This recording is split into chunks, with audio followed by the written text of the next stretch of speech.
My name is Justyna. I am the founder and CEO of Women in Blockchain Canada. And today I am joined by my team and our three exceptional panelists. So I'm going to start by allowing Omar to introduce himself, and then we can continue from there. So Omar, go ahead. Thank you, Justyna. Well, my name is Omar, as known Omar Bitcoin on Twitter. I am the CMO for Women in Blockchain Canada, and I'm very honored to be here with these amazing panelists. Go ahead, Jason. My name is Jason Towsley. I'm at Jason Towsley on Twitter, and I had the fortunate, meeting of Justyna earlier on during this pandemic, and I was lucky enough to be able to be pulled in to help out, and I'm just really happy to be here. It's been smooth sailing this entire time. Pretty pumped. Abiola, go ahead. Yeah, so hi everyone. My name is Abiola Okpechi, usually called Abby by most people. I work as a business and human rights specialist, subject matter expert at Ascent Compliance, which is one of the, actually the top company, data management company in the supply chain field in the world. And I help companies to address the human rights impacts, social impacts, and other associated impacts of their business operations. So I work in the CSR field and have been in this field for about 12 years. Thank you, Abiola. And Desiree, please go ahead and introduce yourself. Very cool, Abby. This is Desiree Patno. I have been in the business and real estate for over 35 years. I run a women's trade here in the United States, and also we're followed by 65 different countries. And we do social impact with a gender lens. So everything that touches land, all capacities, whether it be in the digital space, whether it be in the physical space, we're about connecting and making sure that we have a quality of life. So the ideas of what we're going through right now with the pandemic, it was something that we talked about last year about aging population, healthcare, and quality of life of the impact of what we put together. So as an advisory to many different companies and industries and dealing with the ecosystem of sustainability, that's where we sit here in beautiful Irvine, California. Thank you so much, Desiree. And last but not least, save the best for last. Sometimes that's what they say. I have Dave De Silva joining us from Toronto. He for she. This is the man right here. Please go ahead, Dave. Oh, thank you. Very, very kind, Justyna. And I appreciate what you and Omar and Jason have put together. Very excited that a white paper will come out of this with Abby and Desiree. Wonderful, wonderful speakers. I'm actually here to learn from them as well as to do my thing over my left shoulder there as the ethical AI panelist. I'm the founder of Intelligent Market Solutions Group, founded at the University of Waterloo 31 years ago. Launched into the Toronto Stock Exchange for the purpose of creating corporate and social responsibility. Has an interesting track record where McKinsey purchased phase 2 and that was born in 2000. And today I'm here with this fine panelist to talk about blockchain and AI. My blockchain background is co-founder of the Richmond Hill Bitcoin North Group. And I love the fact that Justyna, we became friends at a blockchain event. That was, I think, two years ago. It was the first Futures Conference. And let me tell you, ladies and gentlemen, Justyna represents all the most wonderful things about technology. You yourself was a photographer there. You're also a model. You created joy wherever you went. You really represented the best of humanity, and you're doing it again. And I'm excited and thankful that I'm here to participate with Abby and Desiree in what we're doing here. So thank you. Back to you. Thanks, Dave. So for everyone who has joined us, we're about to start, and I'm really pleased, as you may have heard, who we have on board here today. And the way that this event is going to go is we're going to start with everybody doing a little bit about what they do in the field, and then having a panel discussion after where everything intersects. And just to say, you know, I also wanted to give a shout out to all of our sponsors, because if it wasn't for them, we wouldn't be able to put this on. So I'm privileged enough to live in the city of Ottawa, and I'm supported by the city through Invest Ottawa Baby Yards, which is an accelerator here in the city. And I also happen to be grateful to some of your Californian neighbors. Desiree, Edge Wallet is also one of our sponsors. We have one of the biggest Canadian law firms, Gowling WLG, who is also a sponsor and helps us out with all our legal matters here at Women in Blockchain Canada.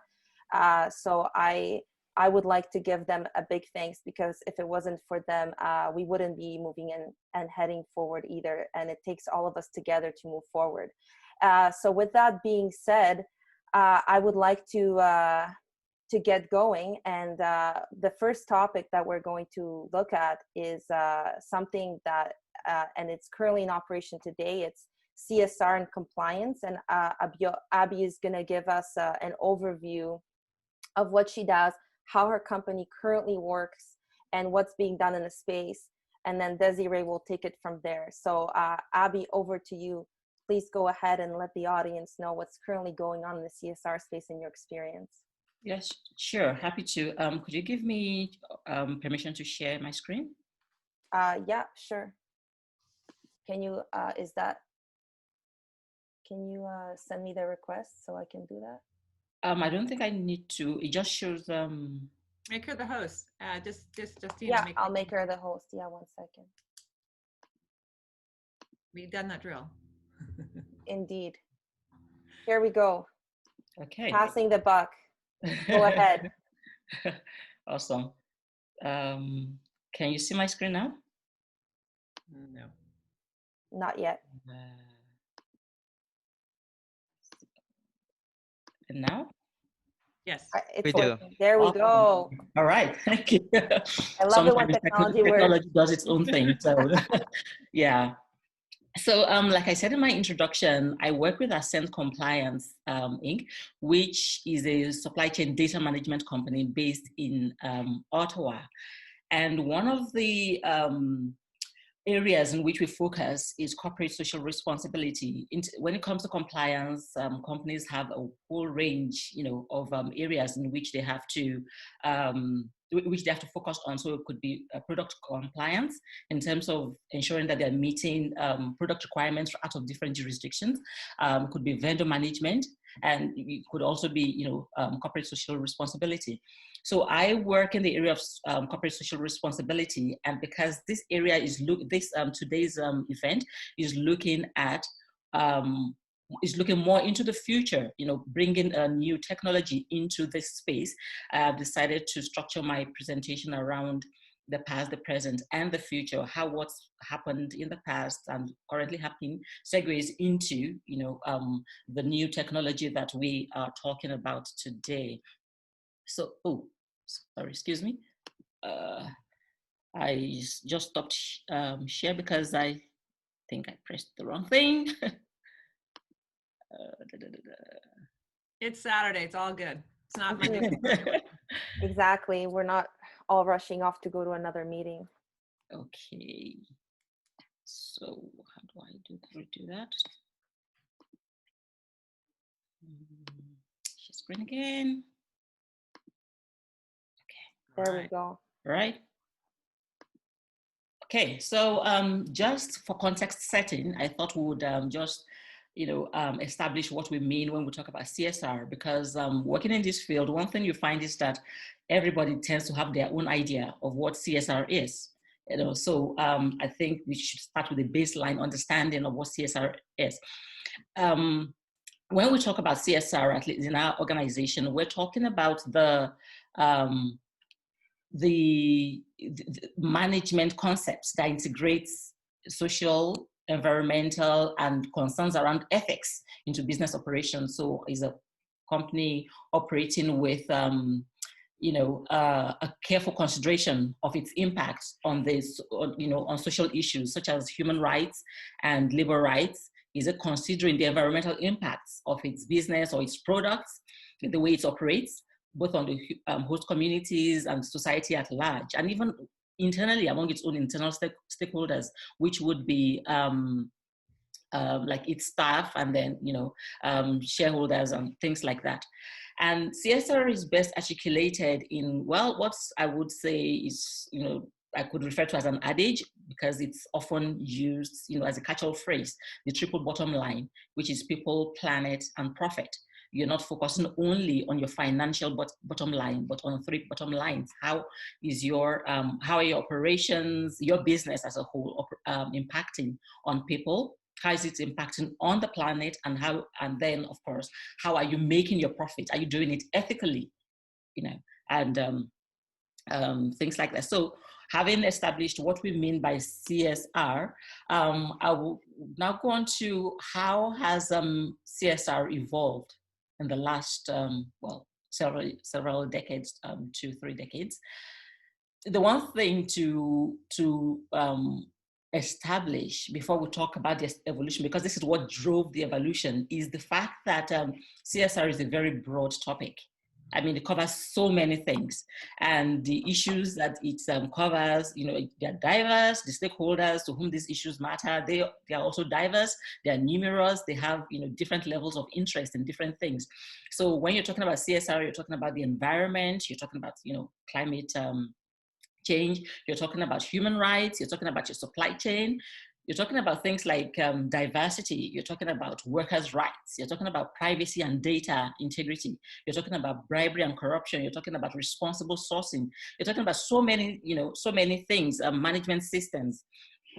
And because of that the broadness of CSR, we found that in the past, CSR was characterized by voluntariness. It was voluntary. Companies chose to do it or not do it.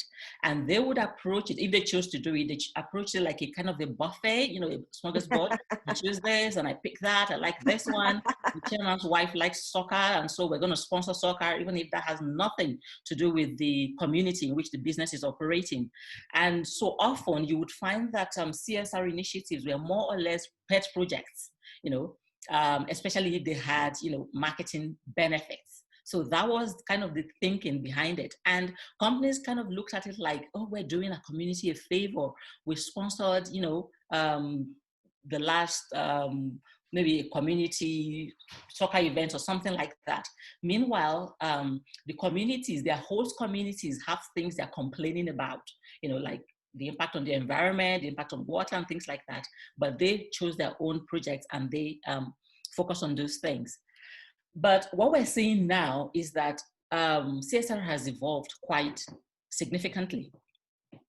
Now we're seeing more of a trend towards mandatory measures. I think I would say powers that be, kind of stepped back and looked at all this good going on, but without, concomitant good being passed on to the society and, consumers and all other stakeholders. And when I say powers that be, not necessarily government, but those who have an impact, those who have a say in how businesses operate. So those will be stakeholders like, investors and consumers and communities and, just a whole variety of them. So now we're finding that because they're mandatory measures, they are also set predefined actions that regulations are putting in place and asking companies to do. The goal nowadays is for companies to be able to know their impacts and to be able to show what it is that they're doing. Don't just come and tell us we love this and we love that, but show that you actually know what your impact is, and then be able to demonstrate how you are addressing those impacts. And we find that these mandatory measures are being accompanied by penalties for non-compliance in many areas. So whether it's in the environmental field or in the social field, there are lots of penalties that are beginning to be attached to those to non-compliances. And this move towards mandatory measures is being largely stakeholder driven. Like I said, stakeholders are pointing out that when companies operate responsibly. Responsible business is not a favor to society.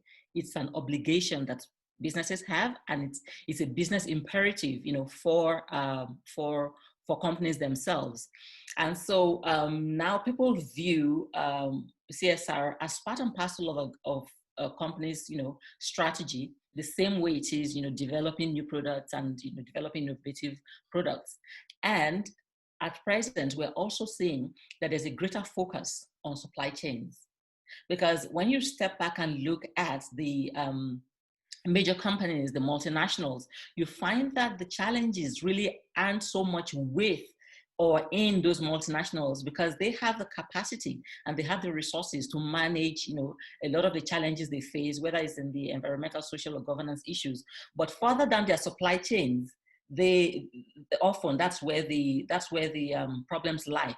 So to take the problem of modern slavery, for instance, which is something that has become so big now, in terms of the focus, a large multinational would most likely not have its staff operating in, situations of modern slavery or forced labor. But, within its supply chain, further down the supply chain, wherever that may be, whether in Africa, Asia, or Latin America, or wherever, the workers in the supplier's factory may actually be operating in areas of, or in what could be called conditions of modern slavery. And so nowadays, a lot of the focus is on supply chains rather than the operations of multinationals themselves. And so because of that, people are seeing more of,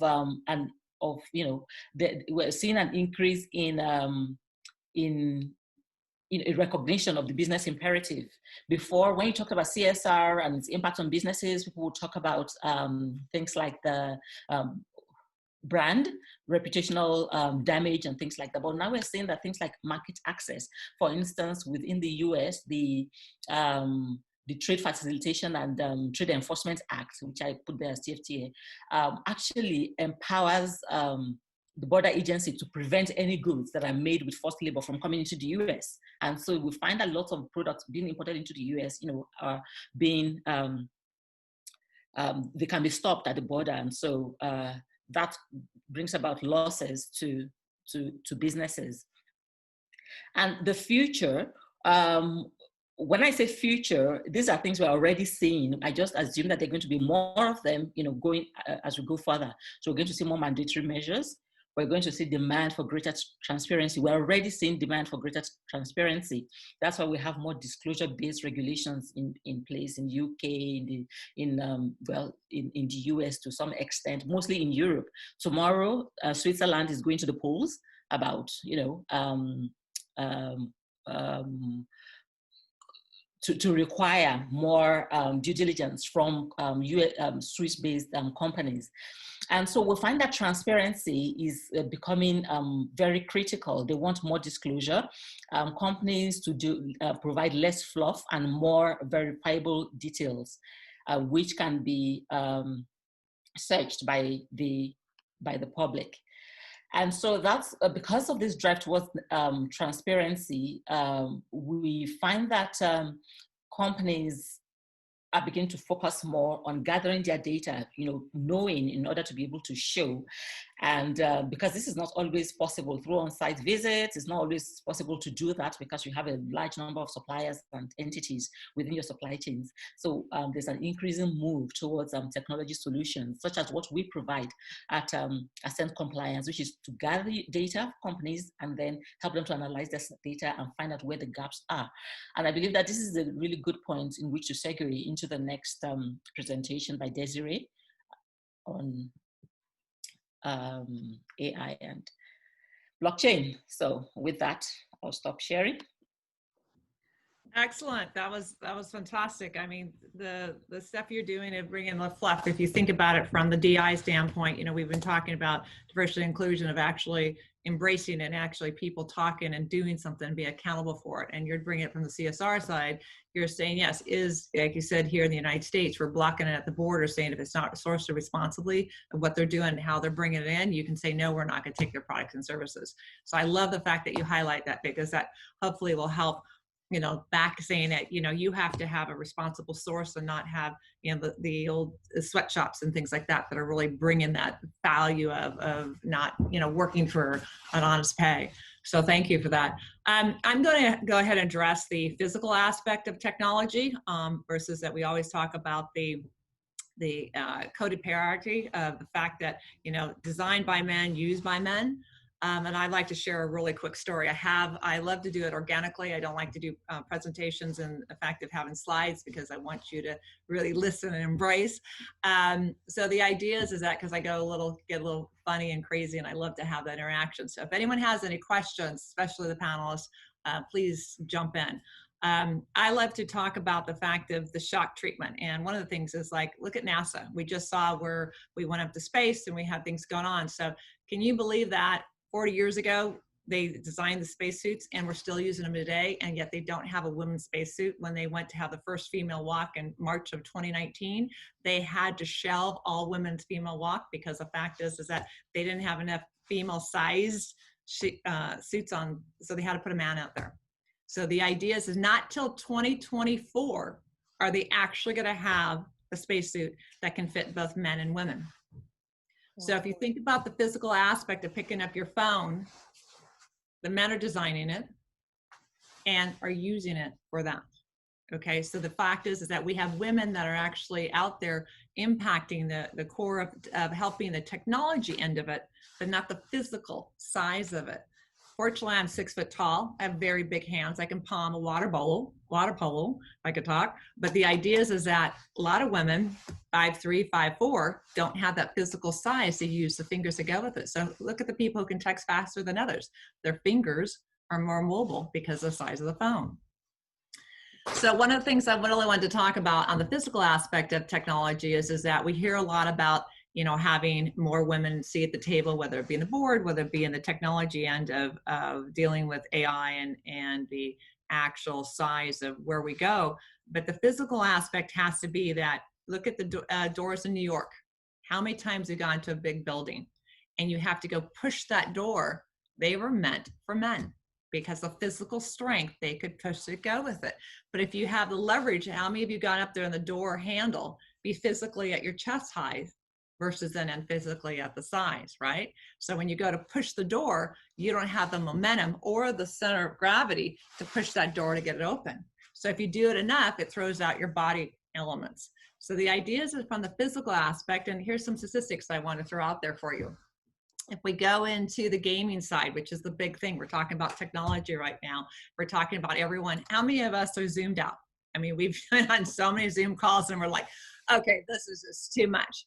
Well, if you look at the technology, we're in the 4th industrial revolution going on right now. And we never thought that with the pandemic coming here, I mean, here we are in the United States, I'm based in the United States, and here in Orange County, we had over 2,000 cases in one day. We're 1/3 of all of Canada, if you look at that. So we're looking at, okay, how do we bring that back into, the reason I bring that statistic out there is technology is here to stay in a huge environment. And why?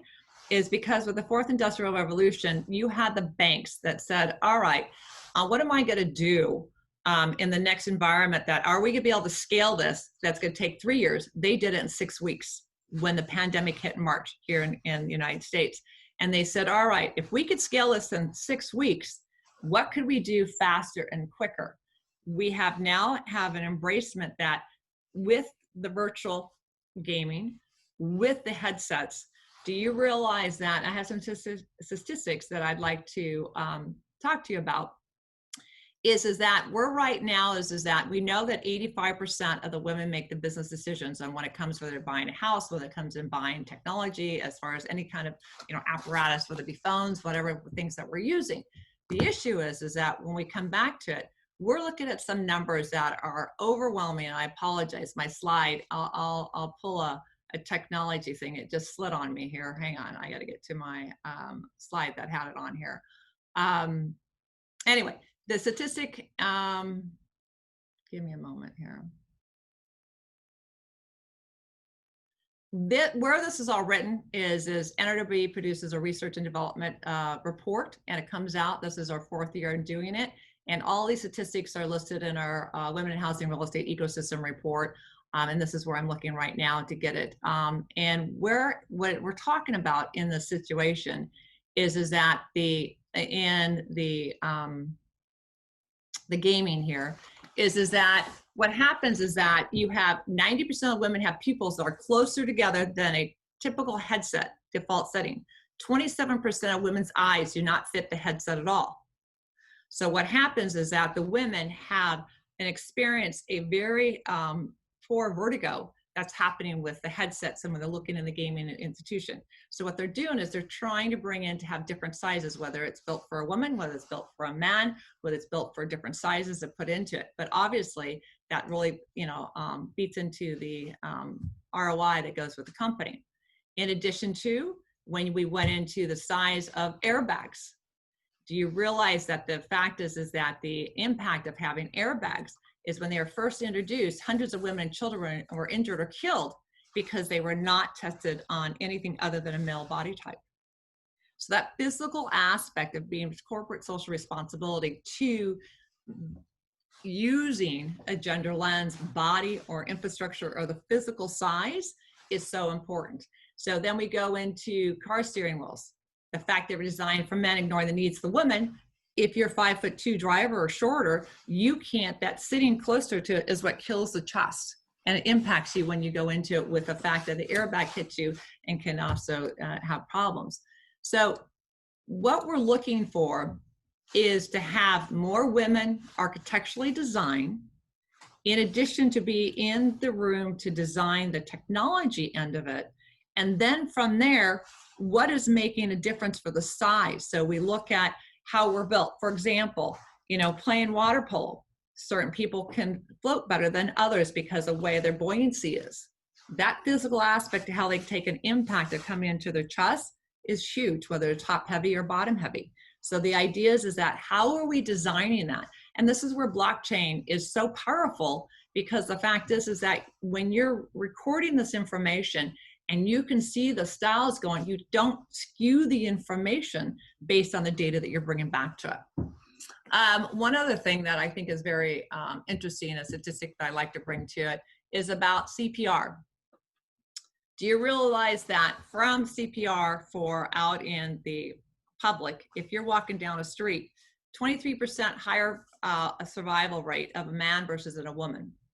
Why? Because the idea is that the people don't want to test a woman's chest, because the fact is that they're afraid that they're going to be embarrassing to touch their chest. So they won't do a CPR on a woman because of those facts. So the idea is that how do we adjust the thought process?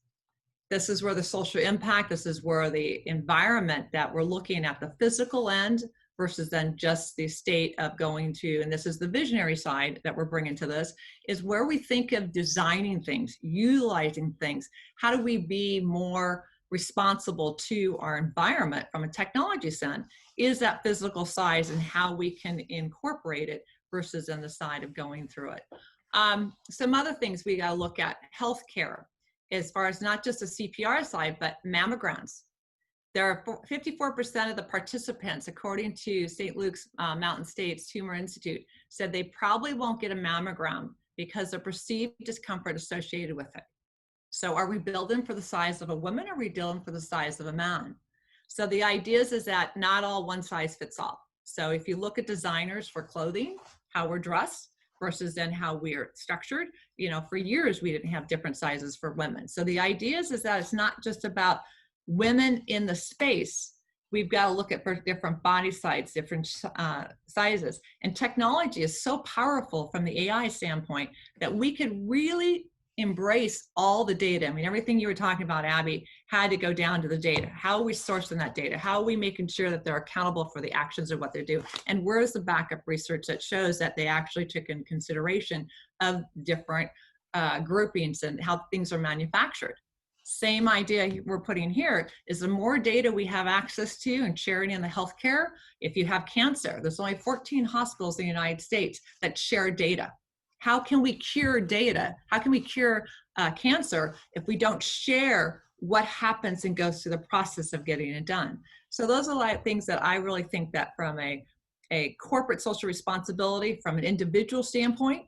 If you have something that you can help shape and change the way things are done based on your information, your experiences, please participate in those data analysis and take the time to get it done. Thank you, Desiree. Perhaps you can also go into how you think like blockchain solves some of the problems that you've also discussed in terms of transparency and data sharing, and kind of elaborate a little bit about that for the audience, even like in the supply chain sphere and compliance sphere.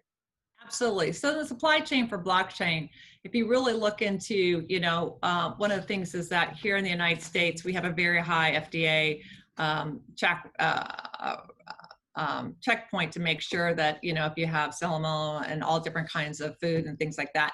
So you want to make sure that right now is that by using distributed ledgers and making sure that from a financial aspect and from a health aspect, that you can source it. So whether it used to take 7 days to track where food was coming in that was contaminated, we can now do it in 2 seconds. So the idea is that making sure that by having that distributed ledger and making sure that you have a way to track and source where it came, where the supply chain, you bought it here, but it went shipped to here, and then it came through here, and so touched it. If you think about, the tracing that's going on with the pandemic, we're very resistant here in the United States because we feel we have our own control of our own body. But having the blockchain allowed to make sure that you can source where it went from point A, got distributed to point B, but then it got sourced and sourced and sourced and sourced and sourced, you're able to figure out where it went wrong, how it got unrefrigerated, or where it went through that process. So having the ability to have an infrastructure that is sourced, responsible, and unchangeable through the blockchain without going through, and I'll leave the others to dissect it more, allows us to have an opportunity to be accountable and informational. So in the real estate side, for example, one of the things that's so powerful that we're doing here very heavily in the United States is building smart homes, that if something were to fail, like after so many years, something were to go bad within the home, that you could then source it back and say, okay, it's about time after 5 years, this valve is going to be replaced, or this toilet needs to be replaced, or, prevent floods from happening, prevent things from catching on fire, not just a smart refrigerator, but the entire home. So that blockchain information is going to be able to go through the different distributors, and they're going to be able to say, oh, I have a company over here that can distribute this. I have someone here who can manufacture it. We're missing a part, and they can source and talk together. Exactly. Thank you so much, Desiree. And I guess to add to that, I'm just going to say like the whole encryption aspect of blockchain will allow for the data sharing without necessarily sharing the individual data. So we won't have to share the aggregate data. So this many people were affected and they had this, and then we compile it like we do right now. We can share the data and just, give someone an encrypted piece where it doesn't really reveal their personal information. And that's what I really personally love about how this is going to move further. And I guess a couple of weeks ago, I attended the Virtual Futurist Conference, and I saw Ben Gortzel, discuss how like he wanted to even use AI to work on the data, but he couldn't because no one wanted to share the data. So to your point, Desiree, that's exactly what's happening. So it's very interesting is how can people have that ownership of their own data on the blockchain? If I have my own data and I want to share it, blockchain will allow patients to keep their own data. And then if they want to sell it, they can monetize on the data. And not only can they monetize on the data, they can give it away for free and say, I want it to be used for these things, and it's a great thing. Like, think about the white paper. You talked about doing a white paper on this call. Is that the whole purpose of a white paper is changing the thought process or come together. A core example is my husband had occipital neuralgia, and everyone thought that if you had the surgery to cut the occipital nerve, that you would no longer have feeling in your head all the way around you, okay, because the nerve goes around your head. What happened is that as soon as they cut the nerve, and after 3 years, they did a white paper on him showing that no, your brain can reroute the nerves that are in it. So the idea is that sharing of the data is what changes the thought process of what's done. And if you think about perfect examples of pandemic, everyone thought that that you're getting germs that came from your hands, like most germs are transferred to hands. When they found out, it's through just the nose, the mouth, and the eyes. So the idea is that you wash your hands, but don't touch your face and wear a face mask. Your odds of not getting there are much stronger. But that evolution has changed based on the sharing of information. That's why the power of the vaccines, which really goes to Abby's point, and the power of the information of sharing goes through it, that we could literally cure so many more things if as a global economy of corporate social responsibility to human life in all capacities. We as a institutional place could make this so much better. Yeah, and to to your point, Desiree, on that, it's I think blockchain just really empowers the individual. Yes. It allows the people to say, you know what, this is my medical data, whether I want to share or not is my choice. So really allows the consumer to have that. But also, to add to both your points, Abby and Desiree, so currently right now I can't say where some of the things I buy came from. Whereas if we had a tracking mechanism using the blockchain and say, hey, you know what, this actually came from this manufacturer and this is where they sourced it from, I can go back and back and back and back, and then I can know and make my decision when I'm buying something. I could scan a QR code and see the entire supply chain and be like, this person has CSR problems in this country, I'm not buying this product anymore.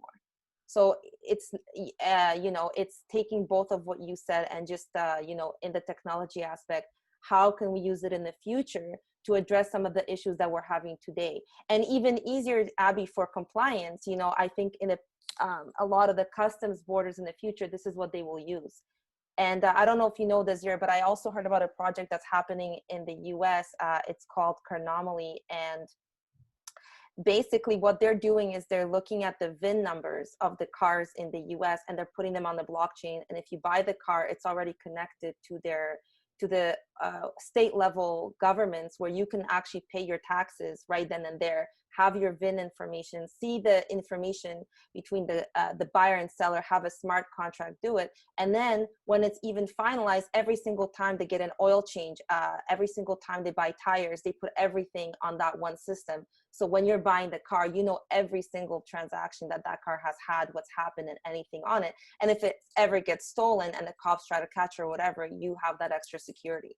So I just love how the blockchain solves a lot of the problems that we're currently facing regarding transparency, CSR, compliance. And, and with what I've said, I think I'll pass it on to Dave, because I think AI is just the next component that, like, together with blockchain, is just quantum. So I'll let him take it from there.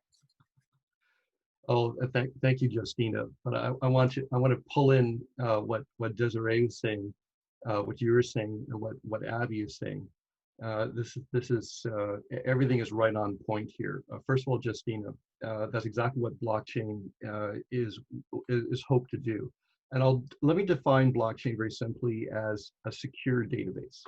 So, for example, Microsoft Excel can be used as a database, and all technologies are coming through Microsoft Office, Microsoft Excel. So this technology will become part of us. And I'm going to mention Randy Pence of Microsoft Canada right now, because I'm going to take this project, and I'm hoping we'll meet afterwards in the white paper, give it to Randy so that we can achieve the goals that what Desiree, you were saying, with Justyna, your expertise. And Abby, where you mentioned the People, Planet, Profit, that's known in my camp as social ROI, with ROI being return on investment. Social ROI is the people and planet side, and Microsoft has actually raised the limit to what is possible through artificial general intelligence. Thank you, Justyna, for mentioning that. Through their $1 billion investment into an artificial general intelligence company called OpenAI, I believe, where they're limited to 100x ROI. So, to give you hope, there is extraordinary value being generated. And what I'm saying is, I want this panel to be part of that. And through Randy at Microsoft and through Ben. So Justyna, Ben, I consider a friend. I didn't really know who he was. We used to hung out, just as you and I hung out at the Futurist Conference, Ben and I would hang out. Then I realized who he was. Ben Goertzel is all about kindness, and his work with artificial general intelligence, so kindness rules. And I believe kindness represents the best of all people. And when I think of a gender, when I think of kindness, I think of women. And this is why I'm here. And you represent that, Justyna, plus the power of doing the right thing. I love that. And our speakers, Abby and Desiree, I'm now getting to know you, and you have that inside you. I love that. Now, I'm also going to suggest that we talk to Dr. Andrew Maxwell of York University. So I have some affiliations there. Dr. Andrew Maxwell has a mechanism for solving these issues and bringing together the world's best resources for this. It's called the DIH Disruptive Innovation Hub. My main contact there, Dr. Michael Tuhey, Director at Lausanne Engineering, I'm tasking you, Michael, that we participate in this. I mentioned kindness. I'm also going to mention NGen. NGen is one of the 5 or so superclusters that were given $750 million to distribute. And Desiree, you mentioned manufacturing and a focus on women centricity. That's absolutely required in the manufacturing process. And so NGen his job is to find projects to give away that 750 million. They're part thereof. It may be much less, maybe only 100 million, whatever that is. I'm in touch with one of the advisors there who makes decisions on projects. And Desiree, my commitment here is that you and I will write up a little project based on Justyna's master white paper, and with you, Abby, with your social responsibility component, because you represent the gauntlet, the entire gauntlet. And all those aspects are important and can be included in this. And so we come up with a project where Canada leads, helps kickstart the economy. And that's my commitment, that we're going to do that. I also want to mention, oh yes, you mentioned quantum, Justyna. I'm not sure if you mentioned that as a way of going quantum or the quantum mechanics. So my background as a mathematician 31 years ago when I graduated at the University of Waterloo was in quantum mechanics of kindness. It was at St. Jerome's, and I spoke to Bill Gates. I was his bodyguard for a day. That's my claim to fame. I became inspired. And he was a man of kindness. And I launched an ethical AI project to battle bad people in the Toronto Stock Exchange and London Stock Exchange. So I'm a heavy duty developer. And my background includes Defense Department, National Security, all those guys. And I'm a trainer for them. And my claim to fame is my mother-in-law, bless her soul, was a spy. So yes, you can imagine how scary it was dating her daughter. So I'm a big fan of kindness empowerment and doing the right thing. So I'm going to bring all of these relationships into the project that you're leading here, Justyna. And with respect to quantum, I want you to know that there's hope on the horizon. There is a dark star rising, so to speak, in that I'm the chief project officer for a US space firm called Dark Star. And we do manufacturing and support manufacturing with the US government. And so I'm tasking, as one of the board members or 2 of them are watching this program right now. And gentlemen, I'm saying that we want to have a focus and make sure in the design and the manufacturing that because the US space program has interest in us and that we've been speakers for projects, that will bring that up. And perhaps either Justyna or Abby or Desiree, we can have your input so that we can do our part in making sure the next spacesuit is also designed for a woman. Fun things like this, which are very important. We believe that we can get access to the right people just to say, hey, this is something we can do, and we can bring the resources there. That's the stretch goal.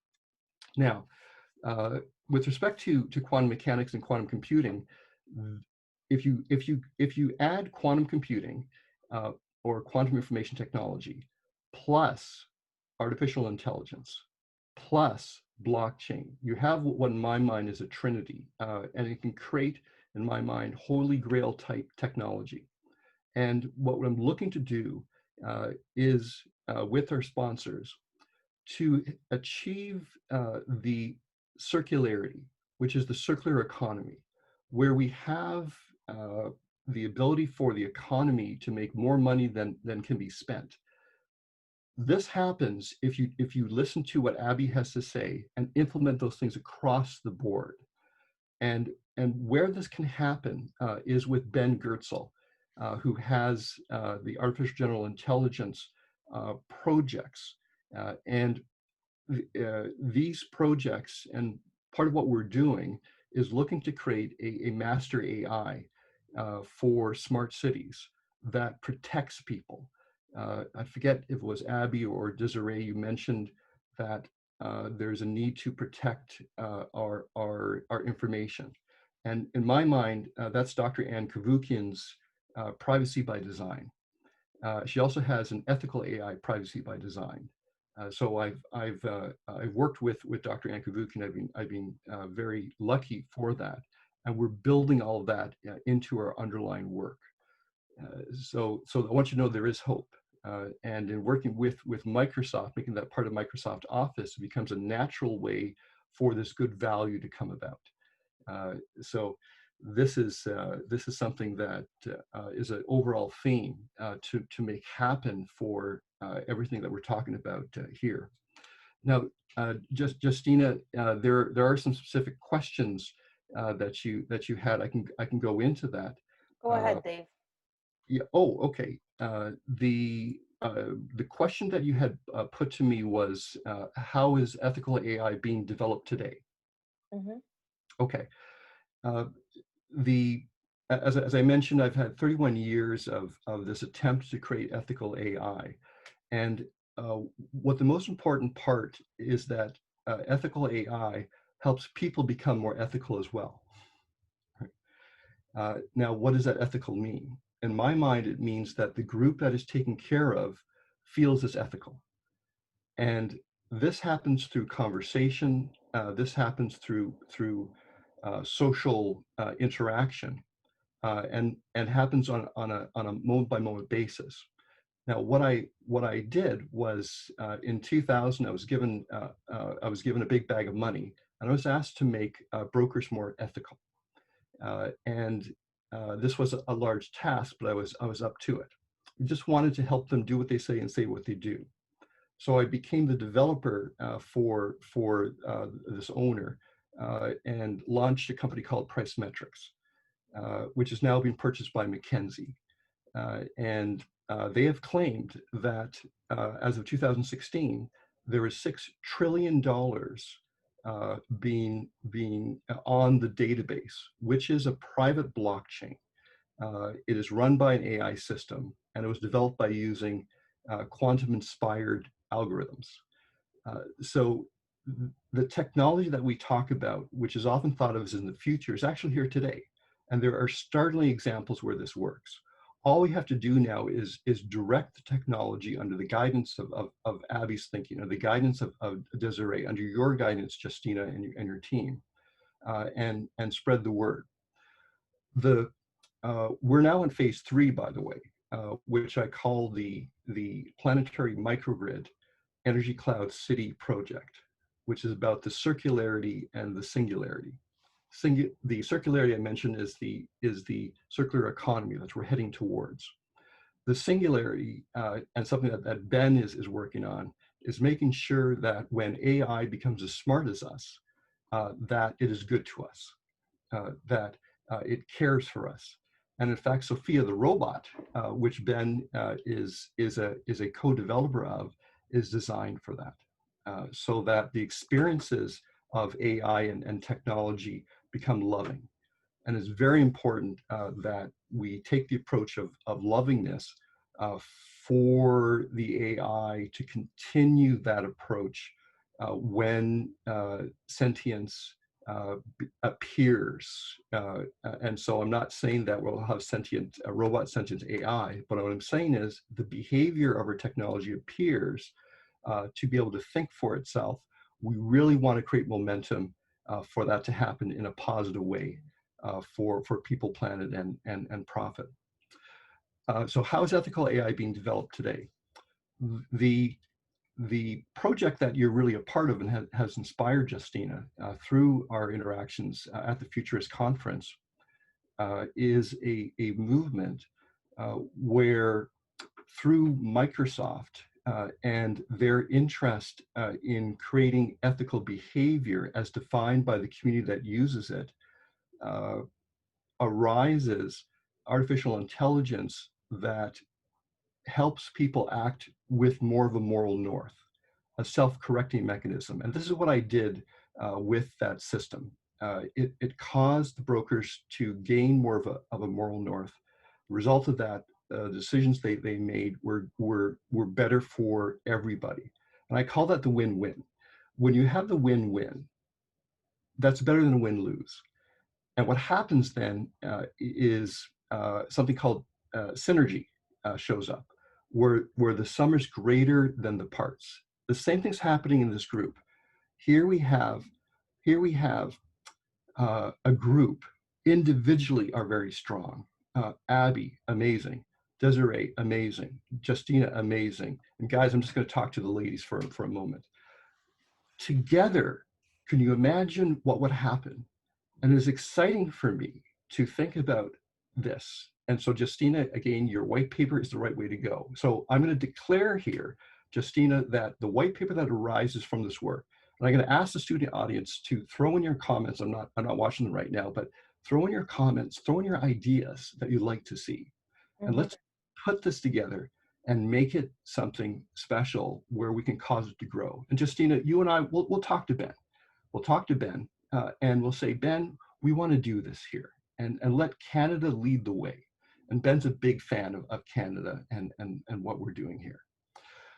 So and remember, Dave, Desiree is in the U.S. So okay.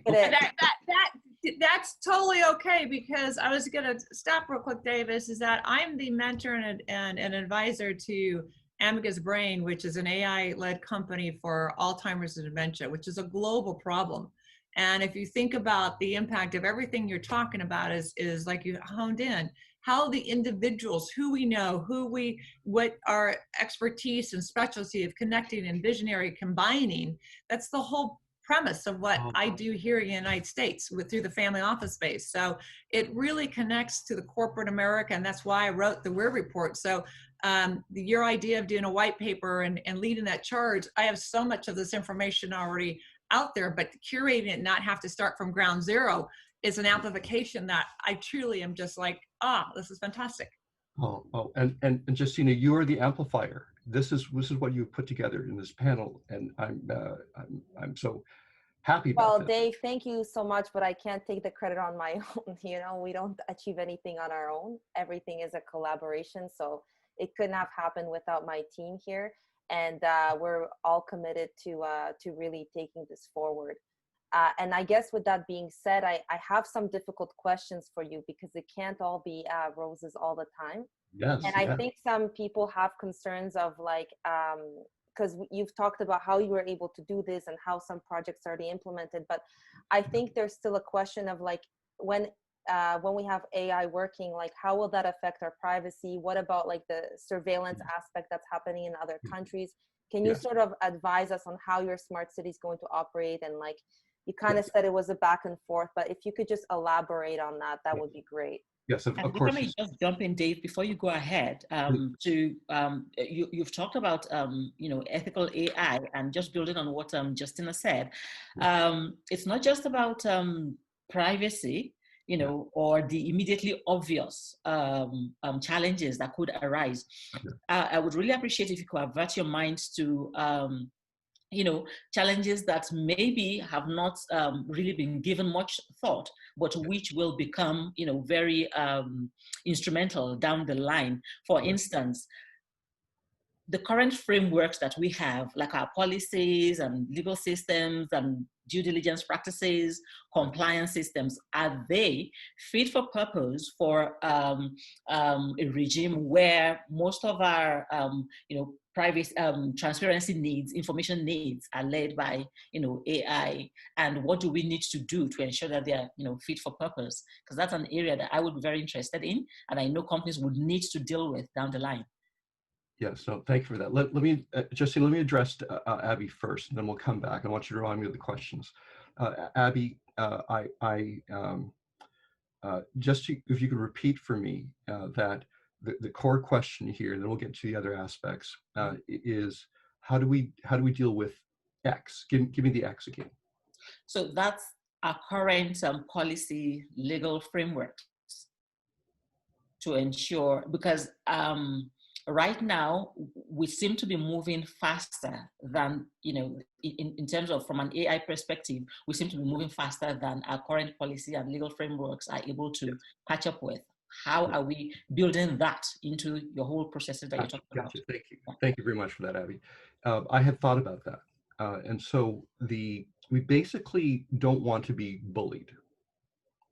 Would that be fair? We do not want to be administratively bullied. We do not want to be corporally bullied. We do not want to be thrust into doing things that cause pain and suffering. So I worked with National Security and with York Regional Police Service Board and MP Majid Jahari, where I created a program called Incivility and Cultural Bullying Management. So I'm going to address this layer, which is even below, like you address a layer that's below the technology. I love that. I'm now going to address the layer below that, which must support all of our policies moving forward. It must not cause harm. No one must feel that they're bullied into doing something, or they feel that they're losing out. So we want to be civil in our approach. And so I've, with the aforementioned parties and school children, in fact, as well as grown-ups who have experienced this, in particular from the point of view of women. And I would say, Desiree, that the woman astronaut who was supposed to walk, I'm going to say she got bullied out of her claim to fame is now delayed, in that there was a designer who did not think this through in time for her to be there. So I'm taking a very broad definition of bullying. So if you allow me to redefine it as in terms of these examples, if we can think through and feel good and be cooperative in our approach, we'll be able to then cause the policies and cause the software to do good and not harm. So I'll put aside the incivility and culture bullying management program at this time, but I will say, Abby, actually, I will give this example. I tested this program through Premier McGuinty, which is one of our premiers here in Ontario, who authorized me to put a probe through the Ontario government, the Ontario Provincial Service. And in this probe was because a young woman was being bullied corporately, where the policies there were enabling a man to hurt a woman. And I didn't like that because it was abuse of power. So I wanted to test my system here. And what ended up happening was a lawsuit showed up through this championing of this young woman. And in the end, she was vindicated. And the provincial government basically apologized, and she got what she wanted. So this system has been vetted through the law system. And I'm looking forward to it rising right up to the Supreme Court. And I'm looking for a challenge for that to happen. What that does is it causes the policies to always be supportive and not abused. Okay, so that's the layer of policy. But let's talk about the technology, your point, which is this moving too fast. The technology moves fast when it makes money, first of all. The track record of $6 trillion, and I can share that in a moment. If you go to pricemetrics.com, and I'll just write it out here on the pricemetrics.com. Oh, that's all panelists. Let me change that to all attendees. Metrics.com. So I'm starting with, you look that up, you'll see the mention of the $6 trillion. That was since year 2000. Technology quite often shows up when there's money. Right? So here we have what I'm arguing is an ethical AI, which is able to generate unusual amounts of money. It didn't generate 6 trillion, it's managing, or rather tracking 6 trillion. By having this technology expand and have it work with people like yourself, Abby, Desiree, Justyna, where your personalities and your guidance is part of this. It's a protective suit, in fact. So let me give you the vision, actually, of Dr. Ann Cavoukian, because this is what I'm working towards. Dr. Ann Cavoukian, with her privacy by design and her ethical AI by design, which are 7 principles that are shared between those 2 statements, which I can talk about later. Her vision was to create a smart data. Smart data is thought of to be your protector.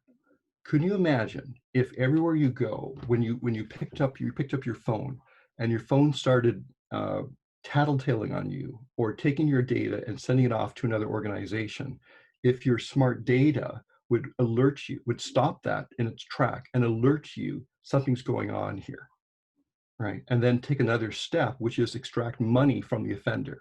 Wouldn't that be something? That's Dr. Ann Cavoukian's vision, and I'm on her team to make that happen. I'm in fact in charge of the ethical circuitry for this to make sure it doesn't go wrong. So this description is actually a project that I put forward to Microsoft Canada called the Ethical AI Cortana. Now, Cortana is an AI found in Windows 10, which is now being submerged a little bit, and Siri is more popular. But what I had put forward is a Cortana more like where she originated from, which is Microsoft's Halo game. It's a video game where the Master Chief is the hero, and side by side is the heroine, Cortana, the AI. And what the AI does is she protects the Master Chief and helps protect humanity, and they save the day. So this is the vision I put forth to Microsoft, and they wanted to fund me for it. I had no programmers at the time who had the same vision, but that project is still there. So can you imagine, Abby, if through Microsoft Office, if through Cortana helping you, just as Microsoft Office has technology right now that will give you suggestions. For example, in PowerPoint, you may notice the right pane showing up, giving you a suggestion of what to do things. This will happen more and more. And so perhaps this panel might be a great panel to ensure that as the AI becomes smarter, that it is ensured to do good things. And this is the responsibility that I took on to create this artificial general intelligence version of Cortana, which is kind and protects you. And the way to do that is by following Dr. Ann Cavoukian's 7 rules of privacy by design and 7 rules of ethical AI. So that is the framework that I put forward to you. And by the way, I followed both of those principles, and that's how we won this court case where we had brought to the Ontario government saying, we think there's some funny business going on here, will you please correct it? And all the lawyers were not able to hold up to this strong approach of principles first. So Abby, does that help answer the question about how technology can help, in fact, ensure that the goal of all the policies out there are doing their thing? Yes, it certainly helps. I mean, always, right from beginning of time, the courts have been a very major player in the setting of precedents that eventually get to become law. So yes, that does help. That's going in that direction. I think as a CSR practitioner, one of the questions that would, or not just question, an issue, and I'm throwing this open to everyone, Justyna, Desiree, Dave, is from what you've said, what Desiree and Dave have said, we know that AI blockchain can help build trust in companies' CSR initiatives by helping to make that information available, that transparency we're talking about, that knowing and showing that I mentioned earlier, making it easier. But then there are challenges beyond just the privacy aspects. There are challenges beyond what you would call business ethics, aspect to actual, human rights, issues. Yes, these technologies, they're evolving, they're helping to address, current challenges. And, the fact that they are developing rapidly is good. Like I said, law tends to be further back and, needs to do catch up. But here's the thing. One of the questions I would, imagine would be, what kind of impact, on decent work can we expect to see, from the advanced use of AI and blockchain? What does it mean for the future of work? I mean, this has been a long standing concern. The use of machines, use of artificial intelligence. Yes, it will increase productivity, but then it can result in, eliminating workers. Yes, exactly, and increasing social inequality. Lots of pressure on wages, loss of jobs, and things like that. That's right, and women may be disproportionately affected. So let me address that. This $6 trillion, not a single broker lost their job, not one. And there are men and women brokers, because it enhanced what was inside you. It enhanced what was special about you. It enhanced your soul, if I may be so bold. Inside us is something special, and we're born with it. And I believe that our destiny is to achieve that, and hopefully we do that this time around. If there was a support mechanism to help find that and for it to come out, we would achieve more success. And I would argue that you three ladies on this panel, including Justyna, are achieving those things. So what if there was technology that would help you do that even further? Now, I'm going to also say that technology can be used to hurt us. Absolutely, it's a tool. And as I mentioned, I work with the Defense Department. I work with national security. I'm very aware of how the technology can be used wrong. In fact, I am under a requirement with one of the Canadian national security organizations to make sure that some of the more interesting technologies that I work with are not used for evil. And this is something very dear to my heart, which you brought up, Abby. Now, as we automate or as we become smarter, what happens is manual labor, laborers get replaced with the machinery of education, never mind machines. Mm-hmm. So what must happen is an inspiration. There must be an inspiration for whatever we thought we wanted to do when we were little. Let that continue to guide us. Let us find something that brings joy in our heart and that has a business model. It is my belief, my fundamental belief, that everybody has that inside them. So all we need to do is to encourage that and to find the business model that will allow that to happen. And this is exactly what people like Randy Pence of Microsoft Canada is all up to. Desiree, I see the smile on your face. Do you have a comment? Yeah, I'd love to jump in. Thank you for noticing. We trademarked 3 years ago, technology, human balance, and you're going right up that thing. Oh, wow.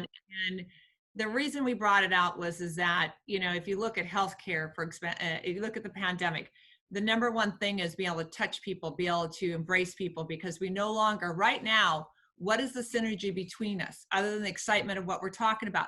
There's no physical, I don't get to see you in a physical sense. I don't get to smell you. I don't get to see the whole aura of you because we're going through technology. So we lose so much. And before we had a phone and now we have Zoom or some kind of digital video that we're actually using, we didn't embrace until the pandemic. But the idea is that here we are, if we don't have the humanity of being able to sense those senses that we have instilled from life. You talked about, when you start talking about our childhood, if you think in Alzheimer's dementia, we discard the aging population. It becomes, put them in a home, put them in a place, I don't have time to deal with them. You know, you now have served your purpose. And this is very harsh, but it's a reality. And so you would go to a kiosk, or you go to because of the germs, or the coronavirus, we're going to have automated machines that are going to give our order to us, so we don't have to transmit a germ. Okay. So that whole idea is what you're talking about, is that human touch. So how do we invoke that? One way I found out through a Zoom call is by having music, by having some kind of, you think about your first date, you think about your first time you had a special moment. That song hits up, that very first note, you hear that note, you immediately go, the endorphins of your body just energize. That, to you, Abby, is what we're talking about. Yes, technology is going so fast, and how from a legal aspect, the compliance, the oversight and everything, to make sure everyone's being, in that energy. But if we don't pulse the people that we are affecting, with 60% of all the jobs not even created that we now have to create, because they're going to be replaced with AI and quantum computing and everything else, and just the way we react in society, because this germ is going to be another germ and another thing, we're going to go through phases. How do we as a society not lose our love of human contact, of humanity, of interaction? And that where, I feel that we have to be very corporate social responsibility of not just from a AI and compliance and speed, but we don't, speed isn't everything. We have to enjoy our journey to get there. Yes, absolutely. Oh, I love that. And Desiree, I have proposed, but I'm shy to say, this is the TikTok approach to solving humanity's woes. I love the energy, by the way. I love the energy in this panel. It's amazing. So please go ahead, Dave. But I just had to put that in there because I just felt like re-alivened again. Oh, thank you, Justyna. That's just wonderful. I felt it. Everybody. Oh, it was like a wave, wasn't it? And how about you, Abby? Did you feel it? Oh yeah. I love it. Oh, this is so nice. Yes, Desiree, and this is it. What's nice is even this digital format, right? We were able to make this happen where in person it might not happen. Like, Justyna, if the six of us had met physically at the Futures Conference, this sort of interaction may not have happened.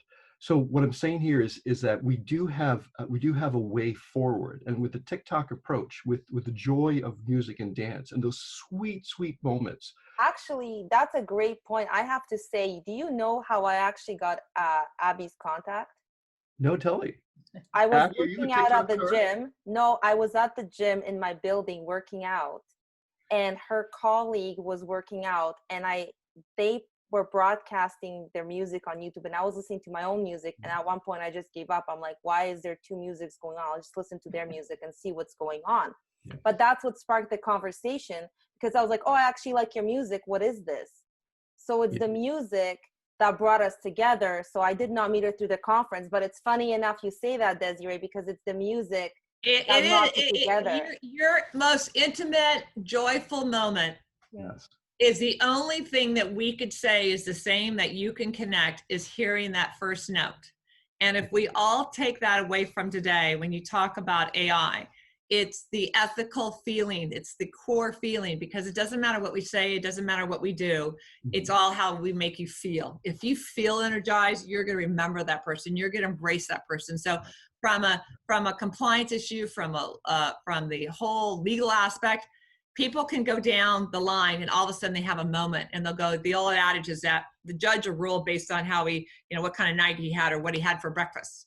I believe that in a way that if you make someone really honestly feel and have that moment with you, Yeah. then your leniency or your ability to connect and not put up that wall would be so much more powerful.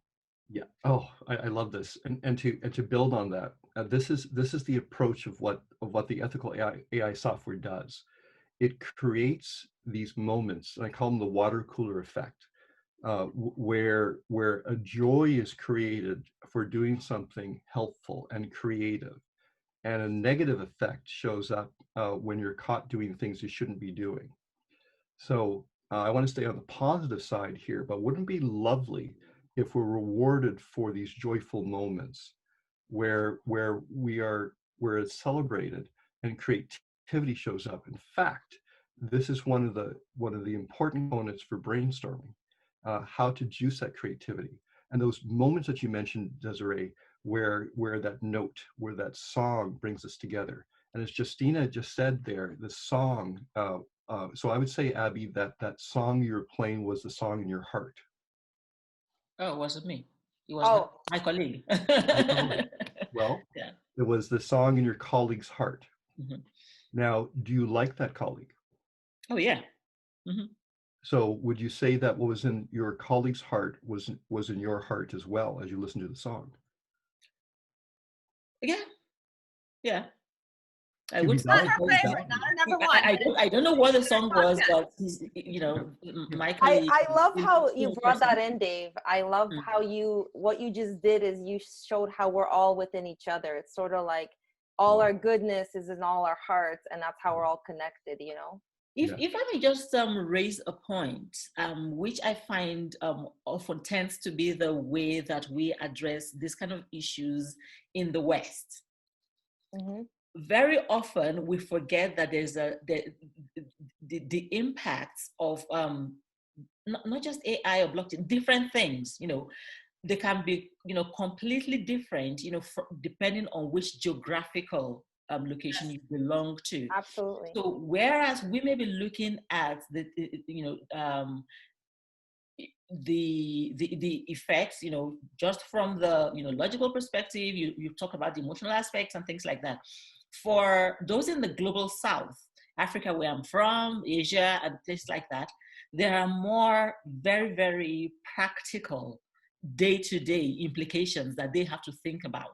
And I was talking about, you know, as part of CSR, one of the big things that that's being talked about nowadays is modern slavery.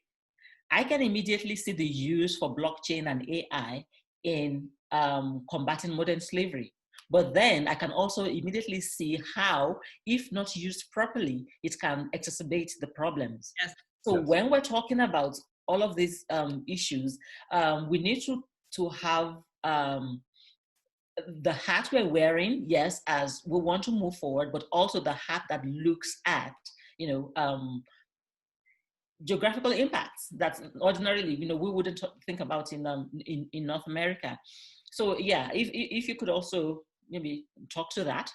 Yes, happy to, because what you're describing is, in my mind, what I call the no lost sheep scenario, where we have to look at our flock and not just look at our local North American city requirements, the impact of AI, blockchain, quantum computing. We must look at our global community and say to ourselves, we must not harm anyone. So we must look at the use cases, Abby, as you're describing here, and say, how can we make sure that this helps them? The practical requirements on the daily basis. And this is how I design. This is how my mind thinks. I think about not the ones that corporate Canada necessarily are worried about. I think about the supply chain. Mm-hmm. Who does it touch in the end? Who can we help the most? And I build, everything I do builds from helping them first. This way, there's no lost sheep. If the flock is our people, we're helping those who need the care most. We're designing to help them. And when you do that, by the way, you create an amazing acceleration effect for value creation. So for example, with the brokers, I looked at the case of the person who is trying to broker a deal for themselves in a small community, let's say a child, and I said, and I talked to the millionaires and billionaires of the brokerage, and I said, what do you observe your child doing? What does your child observe other children doing? Which is as far as I could go. It's not as far as yours, Abby. But the process here is I looked in the community, who is the weakest link, let's say, who can we help the most? By empowering that person, I designed the system. I discovered, as I expected, that it helped the most powerful in ways that were never expected. Abby, $6 trillion is a number which is difficult to say and to believe, but this is the proof positive that this approach works. So I don't know what to call it. Maybe Abby and Desiree and Justyna, you can help me come up with a phrase. Maybe Desiree, you've already said it, or Abby, you mentioned it, which is helping the most needful first as a way of multiplying the performance of the strongest. I will just quote a book title. It's called Fortune at the Bottom of the Pyramid. Fortune at the bottom of the pyramid. You're going not down, like you're not going top down, you're going bottom up. Mm-hmm. Yes. You reverse the schema, you completely shift the system. Yes. That's what came to my mind when you were speaking. And actually, with what you said, Dave, we do have a question from the audience. I'd like to move it now to the discussion and engage with what we have coming from our audience. There's a lot of things that have come up, and I'm very appreciative of everybody being engaged. So just to address the first question is how can, and I think we'll, this is about how can blockchain be used by small business? So this is again going back to like, how do we help everyone, you know, that's involved? So I don't know who wants to answer that question, but Dave, you want to handle this one? Yeah, I can jump in with the blockchain is database, as you mentioned, Justyna, and it allows us to connect to other databases, or it's a connecting mechanism. I would say that with my expectation of Microsoft technology through Excel, for example, where we're going to see blockchain type functionality. So this is the first case. It will naturally help any business, small business and large, who uses Excel. So this is something that I will follow up with, first of all. So let me just mention this: Excel blockchain help small business. So I'll put that. I will pencil it out. I will put that. And come up with an answer. And then Justyna, and for the guest who asked that question, I'm asking you to hold me to this. You can find me, by the way, at davedesilva.ca, DSILVA. I'll put that in there. Find me on LinkedIn, just so you know, if you don't walk away, you don't answer any questions. I want to answer every question that shows up, and I will help and run the white paper. So I'm just giving that to you so that you can find me, okay? I'm gonna, Desiree, you wanna go ahead? Yeah, so here in the United States, we have the Small Business Administration. I'm not sure, to be honest, what you have in Canada. But the idea is that for small businesses, I think it's gonna be exceptionally powerful because there's such a strong focus on helping small businesses classifications on a global scale. And one of the things is that it's going to allow you to, as Justyna, you said multiple times, from an individual standpoint or for a large company, you're going to have access to that general ledger and the information. It's up to the technology base to integrate it in a way that it's easy for you. But right now, I know that IBM and Microsoft has cloud information out there. They're doing beta testing on it that you can actually go access it. Like if you want to do quantum computing or you want to do, think tank or cloud before it came out there, you had access to it. So anyone who's a small business, you have the capability right now to design something or integrate something that's going to change the way we navigate. And blockchain is allowing us through its database of curation of data that find open source of it, find ways that you can go in and see that you can say, what are you going to share? If you're going to share the privacy of it or not privacy of it, those who are willing to share that information, you're going to be able to embrace it. So not everyone is cut and dry where they're not going to share anything. because as long as it's not divulging your personal information as far as, you know, way of taking money, a lot of people want to get that information out there. So I believe that go to your government and your local city, county, state here in the United States, you know, your territories you have in Canada, and see what support systems are out there, because there's huge support systems that are out there. And a lot of your big companies will embrace that. For example, I remember where Wells Fargo several years ago took a small business, and they literally went out there, and the small business could never build on this. So they had not enough money. They gave them $16,000 a month for 8 months. Wells Fargo gave them the money so they could get a job done, because they believed in the fact that they're a women-owned small business. At the end, they gave them a $70 million contract because they bid against American Express. So find those who champion, like what you're doing, Abby, is fantastic. So the idea is find the companies who really embrace the supply chain of what it can be done from a vendor supply chain, not just from the ethical end standpoint. And those will be able to help your impact for their small business, not only through the information that they give out there.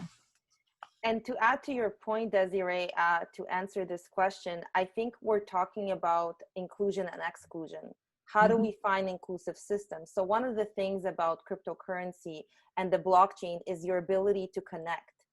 Yes. Currently, when you are connecting to a bank, you need to bring your ID, you need to have all your things in order, and they look at your history and all that, right? And then you can join.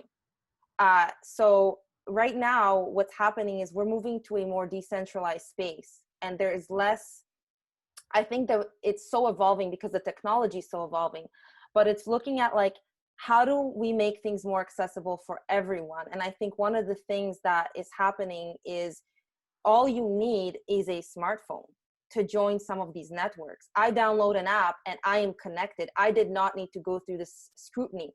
And there's a question from the audience is saying, how does this ensure my own data? Well, right now, who is hosting your data? You're not hosting your data.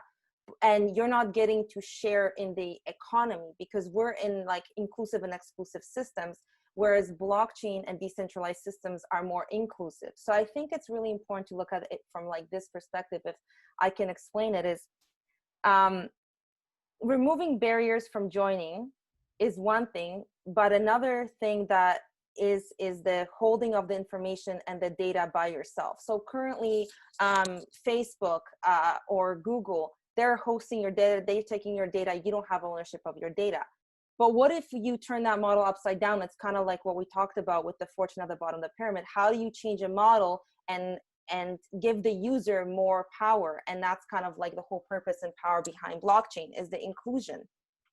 And so, for example, there's a new browser, and I'm going to talk about it. What's the future of our web? And I just did a panel on the futures a couple of weeks ago. And so it's like, you know, Brave is a new browser, and now you get paid for the ads that are being sold to you. And companies aren't using your data and selling your data, making money off of it. Companies are now paying you to watch these ads. So now that took the entire model of them advertising to you and getting paid for it as the third party, to the user now being like, this is the content I want to see, and I get basic attention tokens for doing this.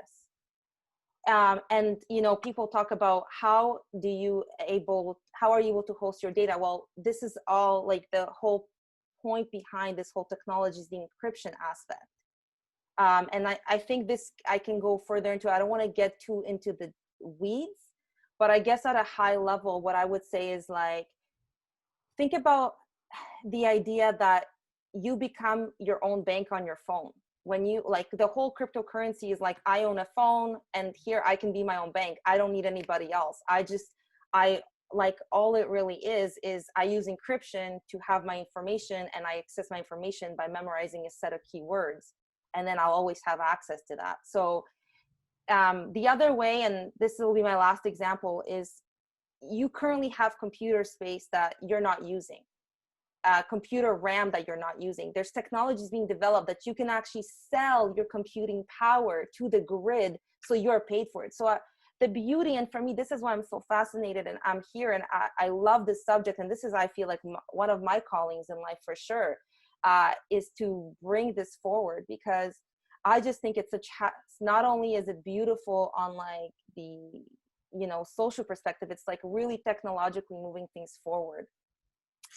So, and really turning different systems upside down and saying like, no, we're not going to do this like this anymore. We are going to be more inclusive. We are going to allow more empowerment. We are going to allow more inclusion.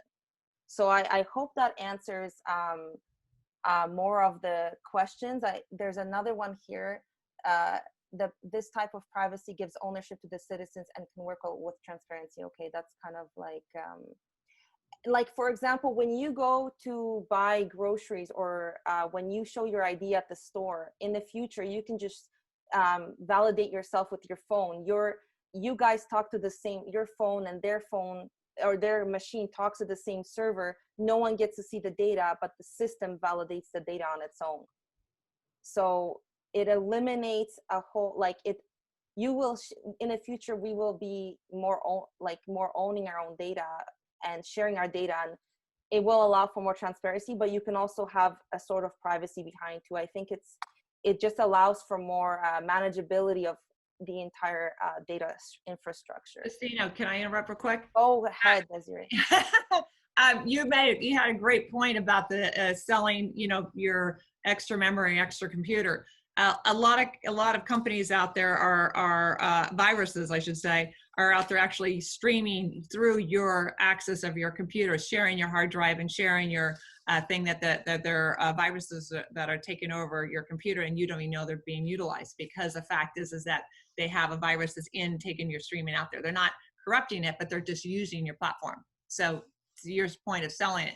And the second thing is that I wanted to bring up real quick is Abby. I'm not sure you know about, because of the human trafficking and the social responsibility and all that, to make sure the modern slavery, but if you go back to a statistic real quick, here in the United States, every single school has a designated person for human trafficking.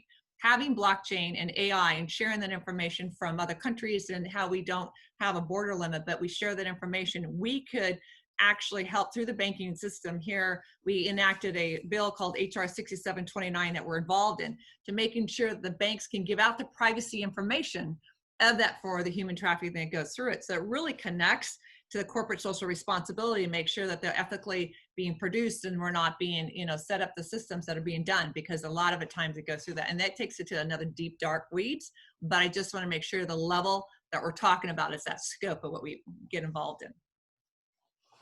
Thank you for adding that, Desiree. There's a question here for you, Dave, actually, from someone in the audience. Can the underlying technology behind price metrics be used to a personal user versus wealth manager? Has this been considered as a separate avenue?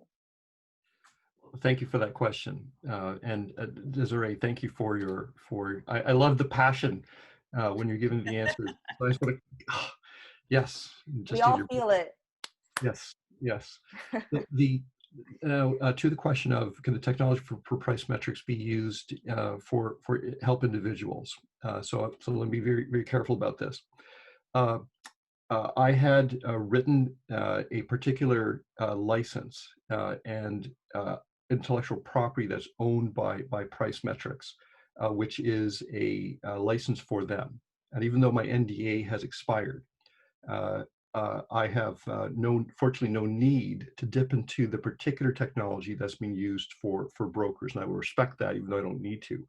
With that said, dear viewer, I thought about this when I was developing the technology 20 years ago, and I made sure that the application of what they have and their IP is protected, and the greater technology that I have, which can be created again for individuals, is separate. So with that said, absolutely. This is in fact what the ethical AI is. Price Metrics was a spin-off of ethical AI phase 2 as a test. We can see if we can change behavior of brokers. And now we're entering phase 3 through the Energy Cloud City project, where it's meant for everybody. And in this way, people will benefit from blockchain simply because it's there. They'll benefit from AI. They'll benefit from quantum mechanics. This is, of course, a huge statement and a huge project, but we're up to it. And so Thank you for asking that question. It was absolutely the intention when I created that, because I designed this system back in 1989 when I spoke with Bill Gates. I had a 45-minute one-on-one with him, and we laid this whole thing out. So it's ticking along as planned, and it's a long-term project. It's been 31 years, and my team is very excited, because what you've asked for, we're about to be able to show, probably in the next year, by benefiting those who want to be part of what we're doing. I'll just stop at that. And Justyna, if you have any more comments. Yeah, we have another question.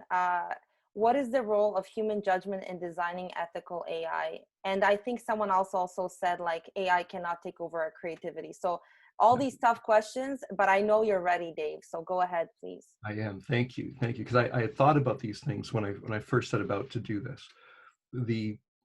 If we ask ourselves, what does it mean to be human? Right? And I will say it means to be kind. At least that's what I'm moving forward with. So sorry, could you repeat the question again? Absolutely not. I feel like, you know what I love about these events is the more humor you add, the more the audience stays engaged. So excuse me there, Dave, pardon my French. What is the role of human judgment in designing ethical AI? Thank you. I distracted myself. It is absolutely required, and I put a comment there to address that. It must always be there. It must always be there. So, and what I'm going to make a statement. Those who participate and want to be part of it, it's their judgment that will move forward. Therefore, how do we make it available for everybody? And this is the master plan that I have with Microsoft, that I've put towards Microsoft, that through Microsoft technology, we can help individuals, and individuals can help design their own reality. You mentioned that, Justyna, with blockchain and Desiree. With blockchain and technology, we can craft the reality that we want. And so, how about this? We use the technology, it becomes available to us in a supportive manner, so that the ethics and the bubble that we live in with our friends and our family and our business people and our neighbors is one that is supportive of our value system. In this way, we can all be happy. And this is the number one gauge.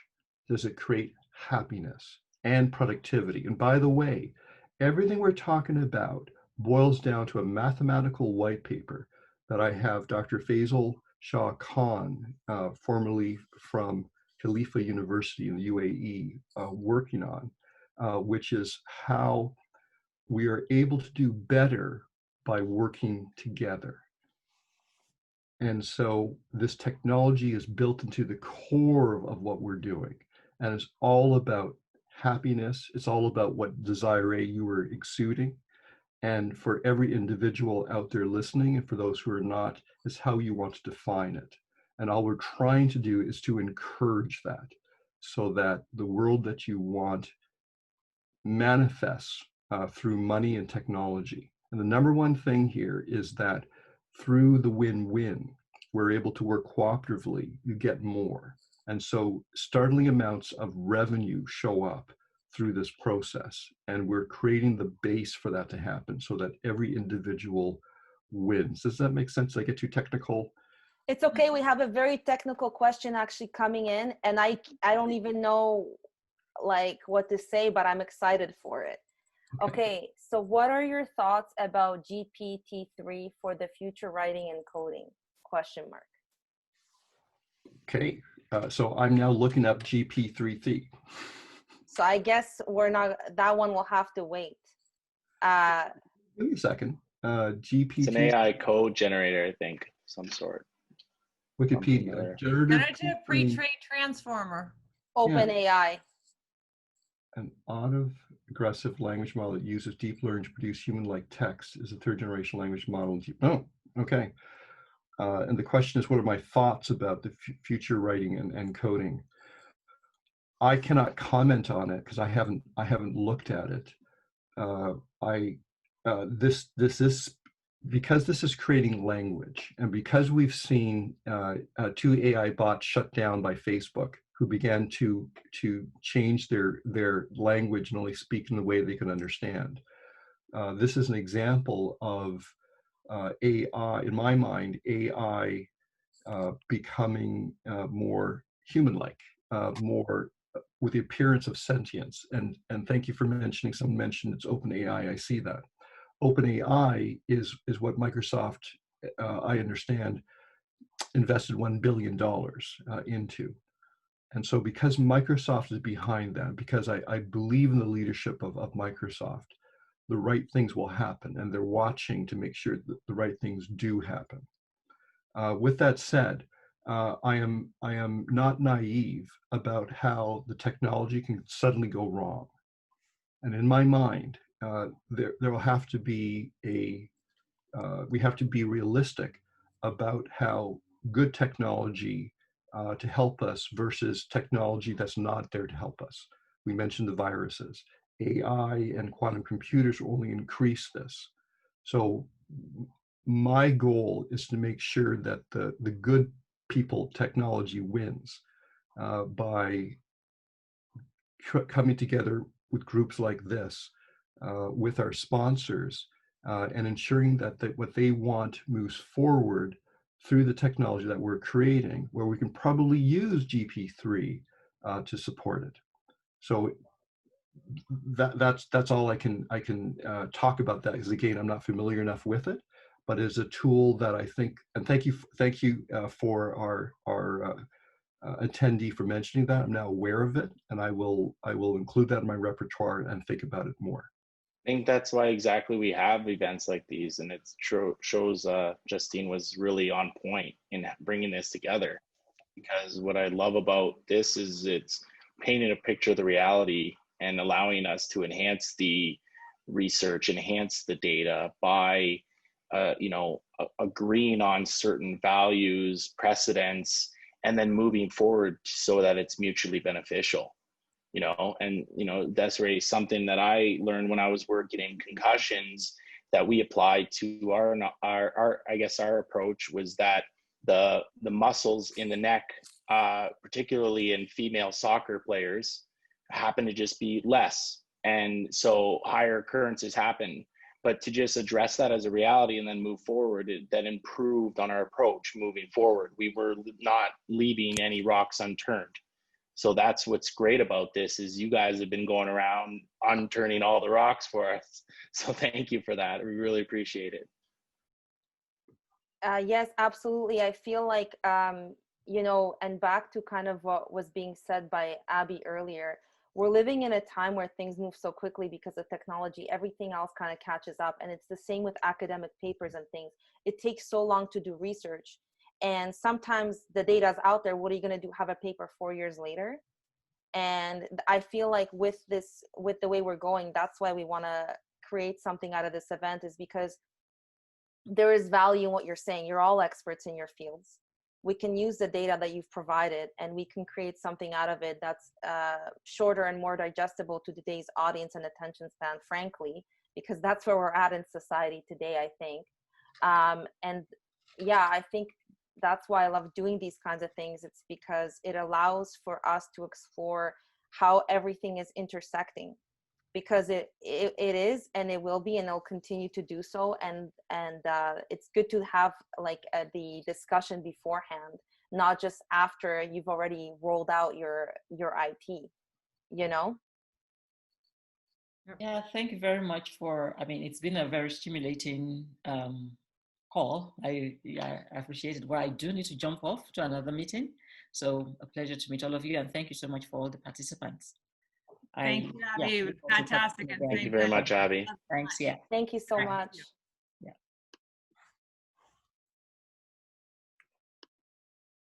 Okay. Yes. Are we?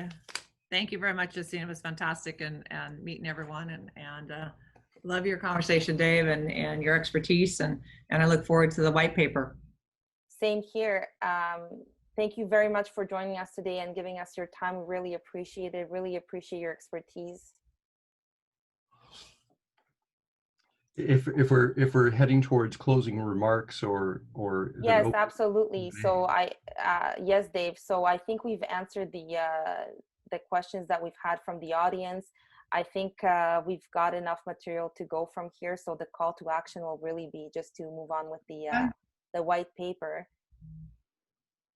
No, thank you. What I want to do is just add as closing words that if we look towards media, and I'm going to share my screen for a second.